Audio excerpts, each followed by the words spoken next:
Have any of you been reading this book? Perfect Questions, Perfect Answers? Yeah. A few years ago, yes. Life is about asking questions, isn't it? Sometimes you see your friend here at the manor, you say, "Oh, how are you?" Question. You say, "How's the wife? How are the children?" And they'll say to you, "Oh, very well. And how are you? And how is this? And how is that? And how's the job?" And, etc., etc. It's all about answers, questions and answers. But generally speaking, we don't ask the right questions. Of course, we think we ask the right questions, otherwise we wouldn't be asking them. Sometimes a little later on we say, "Oh, is prasadam being served?" That's an important question because we're hungry. Or sometimes we want to go to the temple and we say, "Is the car fixed?" Or we say, "Is the tank full?"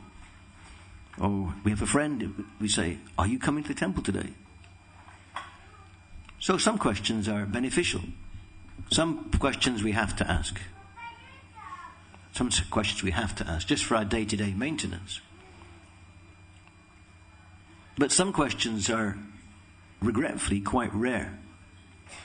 But they're the most important questions. And that's why this book is called Perfect Questions and Perfect Answers. Because rarely do we ask the perfect question. Has anybody here ever asked the perfect question?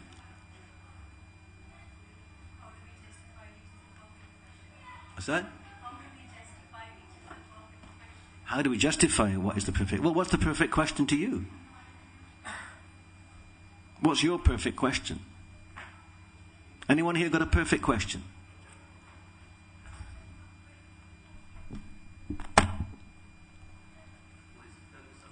What is the purpose of life? That's a very good question. Very good question. What's the purpose of life? Yes. So then we ask, what is life? Sometimes one question leads to another question. That's a very good question.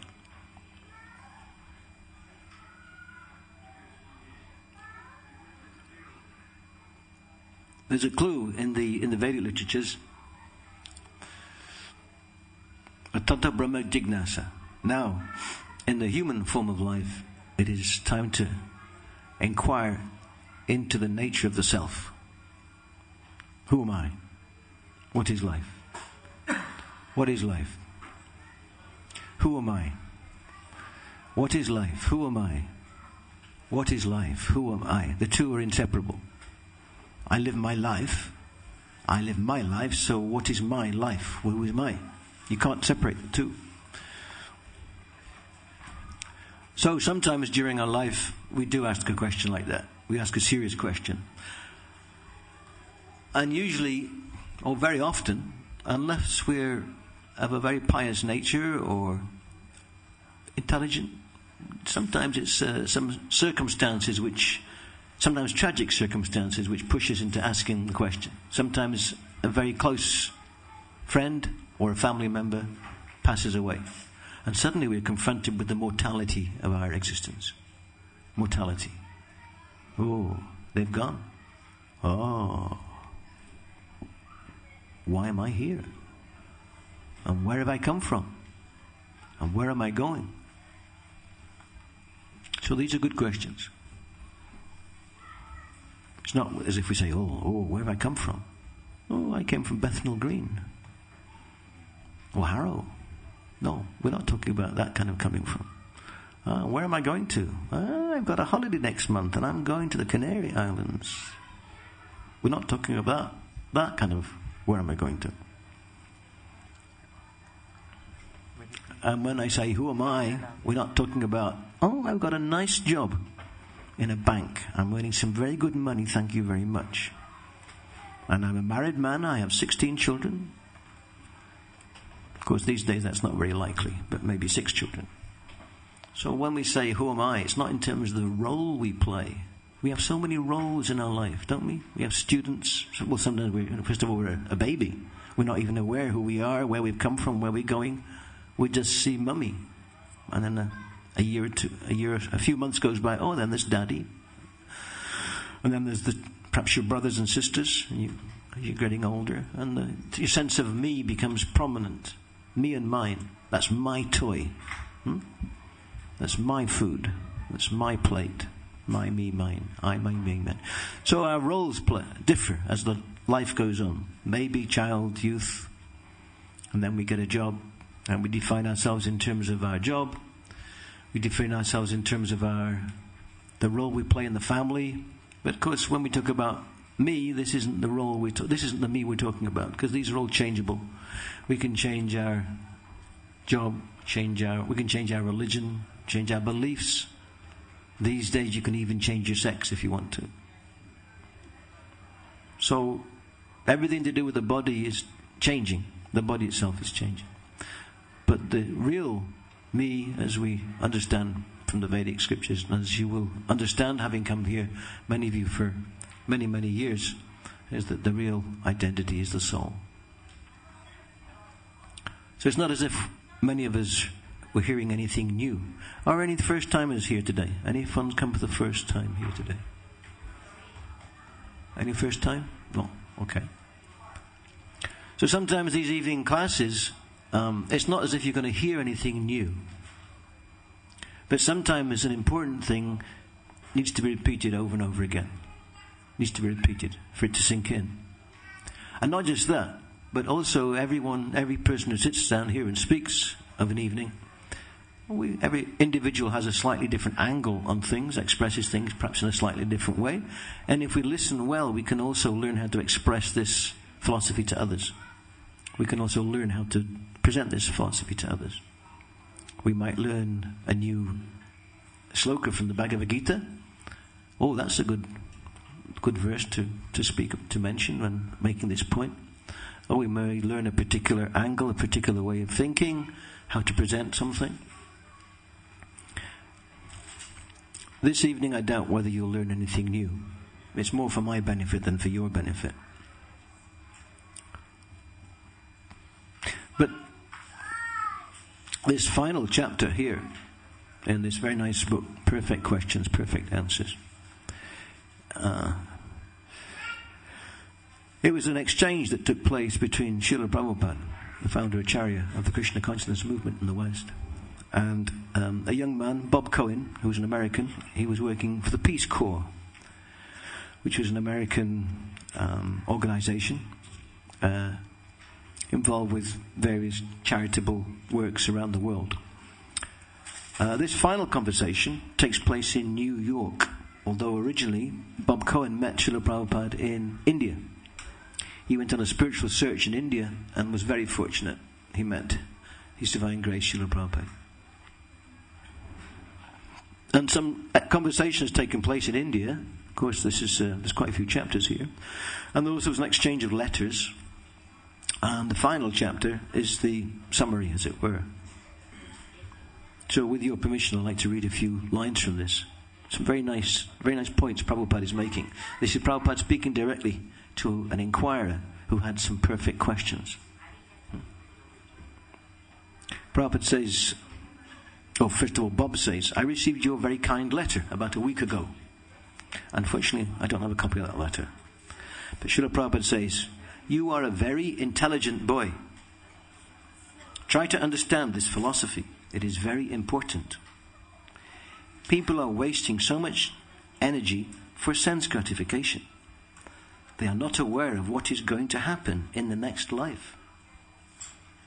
There is a next life, but foolish people are ignorant. This life is a preparation for the next life. That they do not know.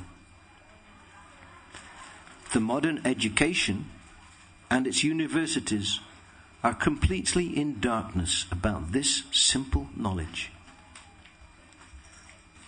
How many of you learnt about the transmigration of the soul when you went to school or university? Are there any university students here? College graduates? 1, 2, 3?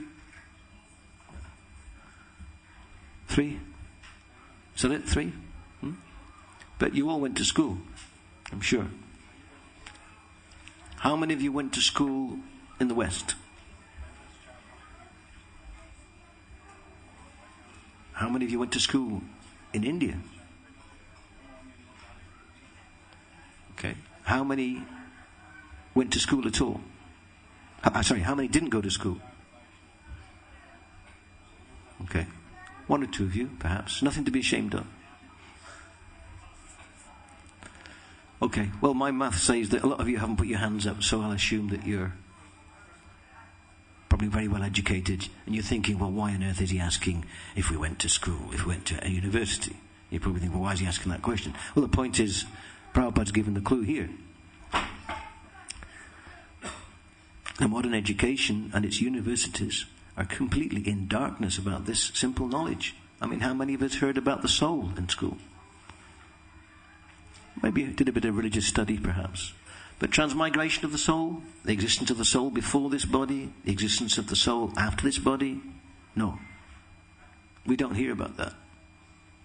Therefore, most of the time, our education is mostly just knowledge about the world around us and how to get a job, if that. If that. So this darkness is ignorance of the soul. Ignorance of the soul and the soul's eternal relationship with the Supreme. Prabhupada is coming to that. Prabhupada says, we are changing our bodies every moment. That is a medical fact. Every moment. Has anybody noticed any changes in the body over the past month or two? That grey hair, ladies. Huh? Ooh, that grey hair. We don't like to see the grey hair. Even the men. Sometimes we grey hair. Or wrinkles. Or that aching joint. You don't always see it. You feel it. The back's going again. And it gets worse. It doesn't get better. It goes, and sometimes it's like that. So the body's changing. And medical science explains that every 7 years or so, we actually have a new body. Because all the cells have died, and within a 7-year cycle, all the cells have died and been replaced by new cells. And some have died off, and they don't come back again, like the brain cells. The brain cells, generally speaking, they die, that's it. That's why as you get older, you forget things. There's not as many brain cells as you had when you were little. That's why when you're little, when you're young, a child can be multilingual. A small child, if it's brought up with several different languages, it will learn them all. But try learning several different languages. Try learning one language when you're past 25, 30. It can be a strain. Some people have a natural aptitude, admittedly. I don't. At all. But a young child with all his brain cells, in the circumstances of having to speak different languages, he can often learn 3 or 4 or 5 different languages, and just like that, pick them up very easily. In fact, the learning curve of a baby between birth and 6 or 7 years old is phenomenal. It is a miracle how much the child takes in and learns a whole language, and sometimes many languages. So our brains are deteriorating bit by bit. The body is changing. But the big change, of course, is actually when we have to leave the body behind, totally, at the point of what we call death. There is no death. The body dies because the soul leaves. The soul leaves. Let's go on to what Prabhupada says. After leaving this body, we will have to accept another body. How are we going to accept that body? What kind of body?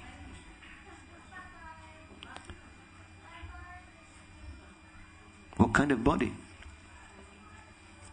A couple of devotees were here recently.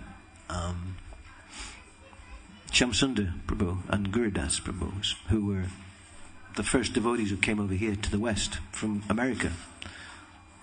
They founded the temple in London. They did so much preaching. They started Srila Prabhupada's mission here in the UK. And they were here recently for the 40th anniversary of the installation of Radha Londonishwara in the deities in London. Did any of you see Gurudas and Shamsundar, Malati, Yamuna when they were here? Any of you see that? Very brave souls. They came over here in their early 20s with nothing. And within a couple of years, they'd started the whole Krishna movement. Within 3 or 4 years, they had the manner, A Kind Donation by George Harrison. And they were reminiscing about their preaching, their early preaching days here in the UK. And Gurudas said he recently went to see, it sounds like I'm name dropping, I'm not really name dropping. He went to see a member of the Beatles, the Beatles band. I'm sure some of you heard of the Beatles. Some of you are quite fond of their music perhaps. He went to see one of the members of the Beatles, because there's only 2 left, so either Ringo or Paul. Okay, I'll tell you, it's Ringo. And he was saying that many years ago, they were talking, when they were, Shamsundar and Gurudas were preaching to many of the people in the entertainment industry. Who used to preach to not just those people in the Beatles, but many people. Many people were very influential. Quite a few people gave money to help found the temple in London. Mick Jagger gave quite a substantial amount of money for a big metal beam that was supporting the temple when they knocked out a wall there in Bury Place. Anyway, that's neither than there. Gurudas was saying how when he spoke about reincarnation, Ringo said, "Well, I'd like to come back as a cat." And Gurudas said, "Well, why? Why would you come back as a cat?" And Ringo said, "Well, I like cats." "I like cats," he'd say in his thick Liverpool accent. And some people think like this. "Oh, I'd like to come back as a dog."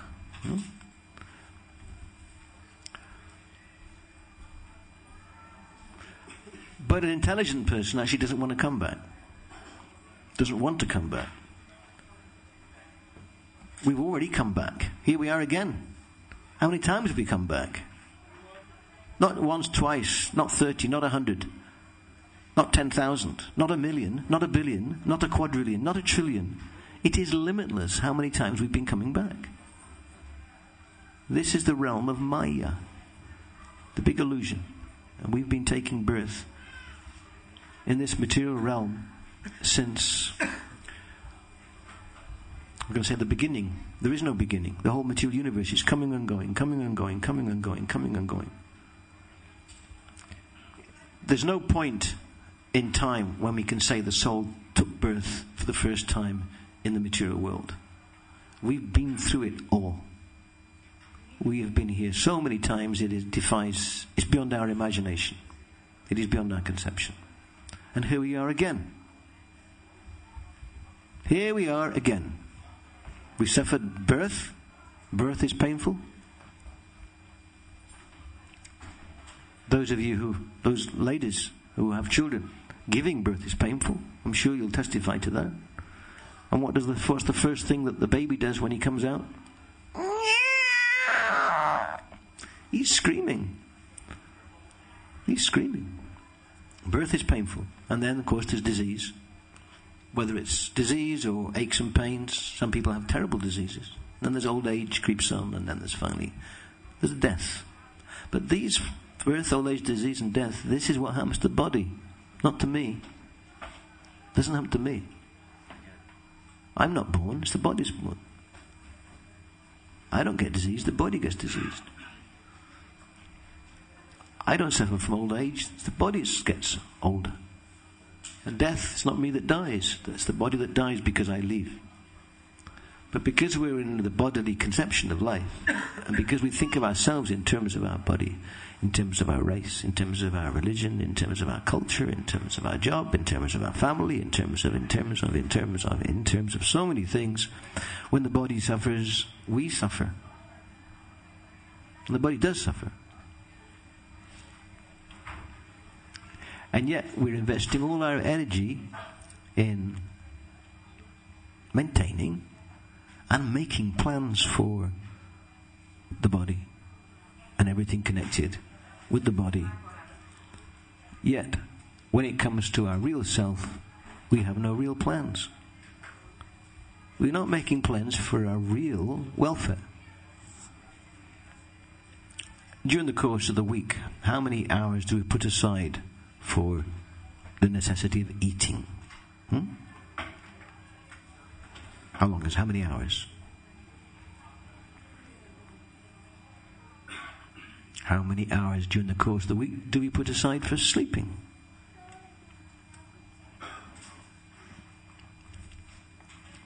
The body has needs, certainly. It's just like, how many of you came here in a car? All of you, I'm sure. I came in a bicycle, but anyway, that's something else. None of you walked. We all came in a car, or a bus, or whatever. Most of you come by car. So, in order to come by car, you have to maintain your car. Obviously, you've got to put fuel in it, you've got to make sure there's oil in it, you've got to have the engines running nicely. So that's important, but it isn't the be-all and end-all. Because if the car is in perfect order, but you yourself, you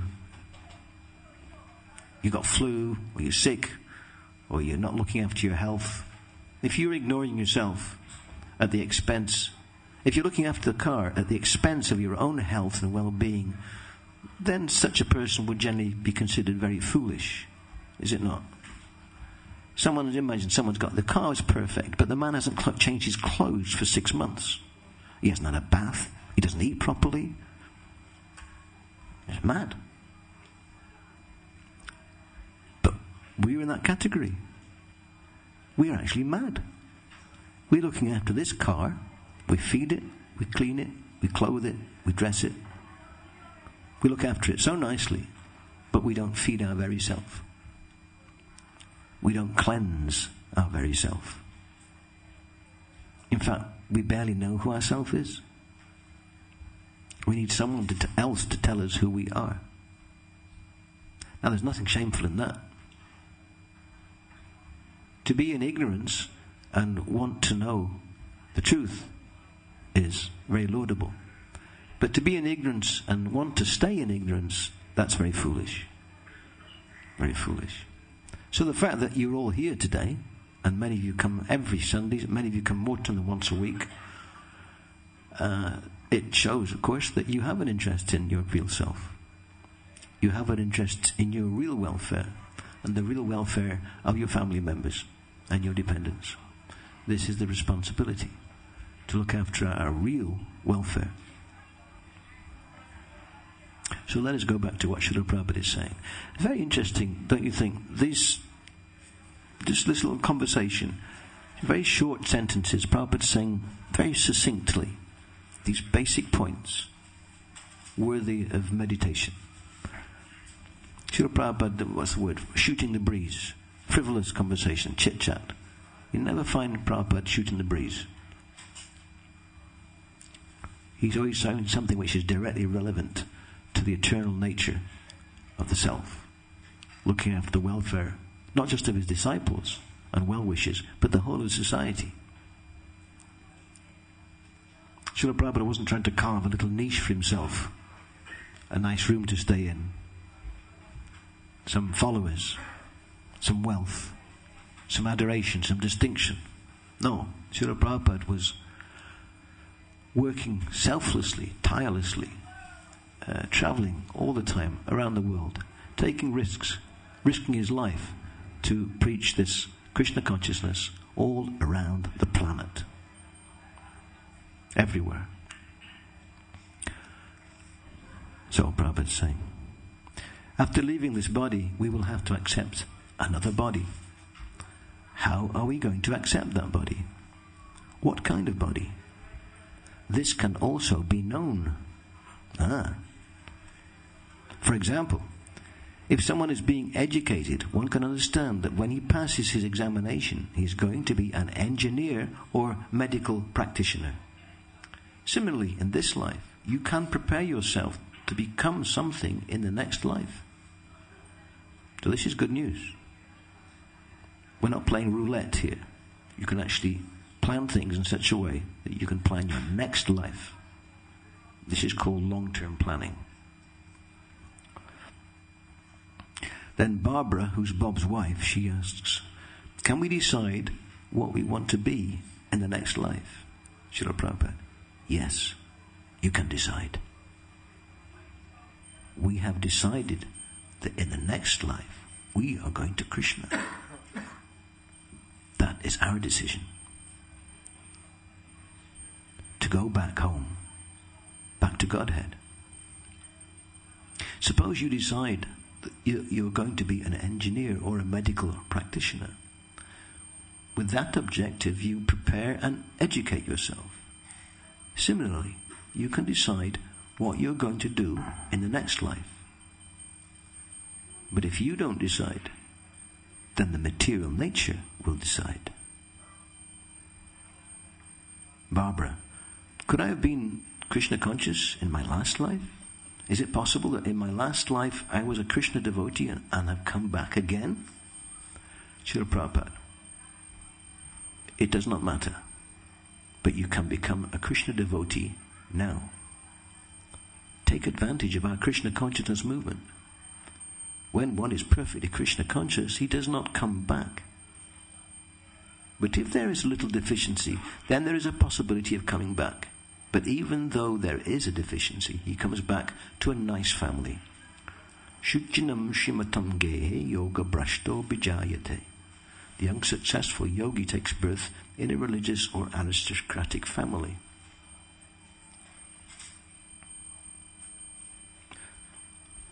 So human intelligence can decide for the future. An animal cannot.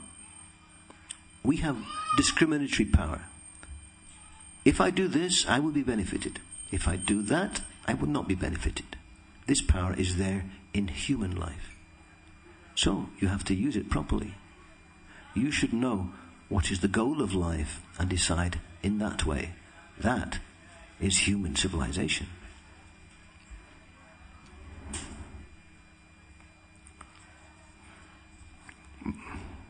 That is human civilization. That reminds me of something that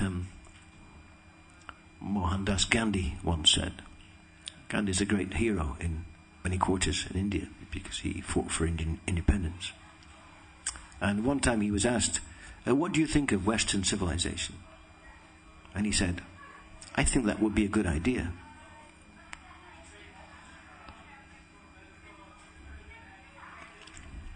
Implying, of course, that the West isn't civilized, which actually it isn't. We're not living in a civilized country. Any culture which ignores the nature of the self, which doesn't encourage the realization of the soul, it isn't a very high grade of civilization. We may have microphones, we may have motor cars, we may have atomic bombs, iPhones, Xboxes, the list goes on and on and on and on and on. That's what fills our days. Have you fill in the dots. Do you have you seen, have you heard? Goes on and on and on. And we clutter our existence up with all these peripheral distractions. Actually, we've heard recently of weapons of mass destruction, which is very scandalous, but we won't comment extensively on that. But we are surrounded by weapons of mass distraction.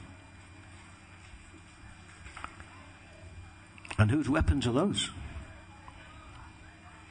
Those are the weapons of the material energy to distract us from our real goal, which is, who am I? What is life? Where have I come from? Where am I going to? And as the picture gets bigger, we can see the enormity of the issues at stake. And if we're sincere, if we truly ask the questions from the depth of our being, we'll ultimately come to the conclusion, actually, I belong to God. Everything belongs to God. Everything is Krishna's. I am Krishna's. And actually I'm a rascal. Because I've been ignoring Krishna for billions upon billions of lifetimes. And what is the result? I'm simply in anxiety. I'm simply suffering. And our suffering might be mental suffering, emotional suffering, aches and pains, and family problems. But look elsewhere and see how other people are suffering. Far, far more than you and I. What's just happened in Haiti? My gosh.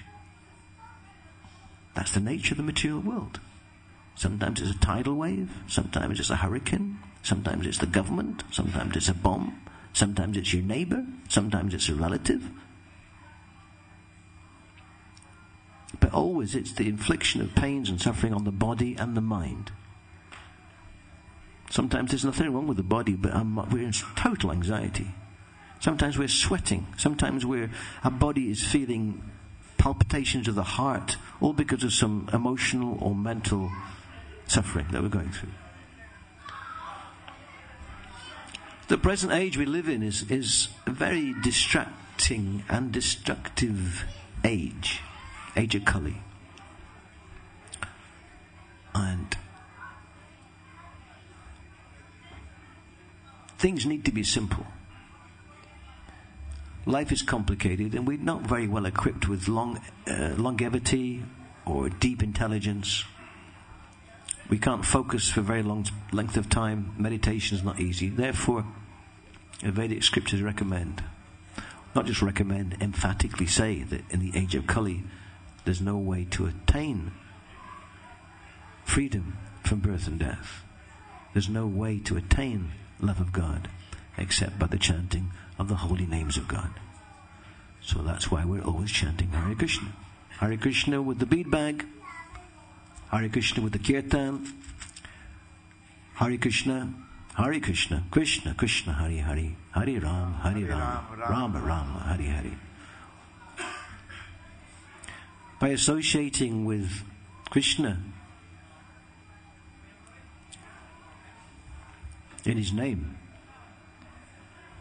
by associating with the spiritual energy in the form of the holy name, Krishna Prasadam, Bhagavad Gita, devotional service, whether it's in the temple or outside the temple, you can have a little altar at home, offer your food.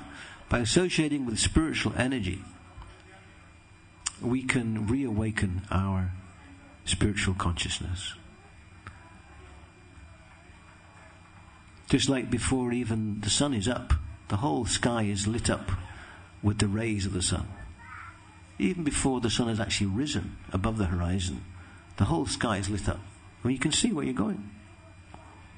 So even before we actually awaken our dormant Krishna consciousness, the process is shedding light on our existence. And not just our own existence. Others will benefit from our own enlightened vision. Our priorities become clear. Our path becomes clear. Our decisions become clear. And by applying the process of Krishna consciousness, gradually, we can awaken our love for Krishna and realize who we really are. Eternal loving servants of the Supreme Lord. And then our future becomes very secure. We become impervious to the problems of the material world, because we do have responsibilities. But at one point we are going to leave.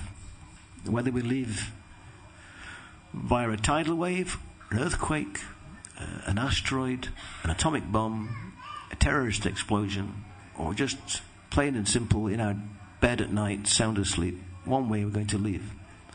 So the best preparation for our future is to immerse ourselves in the spiritual path. More and more, chanting Krishna's name. And then at the point of leaving, we stand a good chance of remembering Krishna's name. For one who chants Krishna's name at the point of leaving the body, his future is very bright. His success is guaranteed. But that's not easy. Not easy. Because death is very traumatic. But if we can somehow or other remember Krishna's name at the point of leaving, then our success is assured. So, time for a few questions. Perfect questions, perfect answers. Any questions? I can't guarantee perfect answers, but any questions?